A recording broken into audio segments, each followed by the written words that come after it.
ഗുണമേന്മയുടെ അടിസ്ഥാനത്തിൽ കിലോയ്ക്ക് 3 ലക്ഷം രൂപ വരെ വിപണി വിലയുള്ള കാർഷികോൽപ്പന്നമാണ് കുങ്കുമം. ഏറ്റവും വിലയേറിയ സുഗന്ധവിള. ആരാണത് കൃഷി ചെയ്യാൻ ആഗ്രഹിക്കാത്തത്?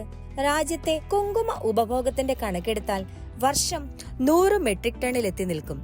വാർഷികോൽപാദനമാകട്ടെ 8-10 മെട്രിക് ടൺ മാത്രം.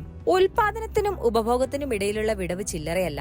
ഇത്രയേറെ വിലയും മൂല്യവും ഉണ്ടെങ്കിലും രാജ്യത്ത് പരമ്പരാഗത കുങ്കുമ കൃഷിക്ക് യോജ്യമായ കാർഷിക മേഖല കാശ്മീർ മാത്രമാണ്. കാശ്മീരിൽ തന്നെ മുഖ്യമായും പാമ്പോർ പ്രദേശം ഫലത്തിൽ ഇറക്കുമതിയെ ആശ്രയിക്കുകയേ നിവൃത്തിയുള്ളൂ.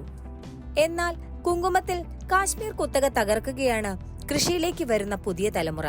സമുദ്രനിരപ്പിൽ നിന്ന് 2000 മുതൽ 2500 മീറ്റർ ഉയർന്ന പ്രദേശങ്ങളിൽ നടക്കുന്ന കുങ്കുമ കൃഷിയെ ഹൈടെക് സാങ്കേതിക വിദ്യയുടെ സഹായത്തോടെ താഴെ സമതലങ്ങളിലേക്ക് എത്തിക്കുന്ന പുതുതലമുറക്കാരെ ഗുജറാത്തിലും ആന്ധ്രയിലുമൊക്കെ ഇന്ന് നമുക്ക് ധാരാളം കാണാം.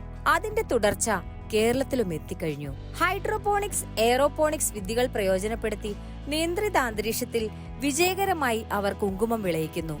ഉൽപാദനത്തിലും ഗുണമേന്മയിലുമാകട്ടെ ഒരു പടി മുന്നിലും.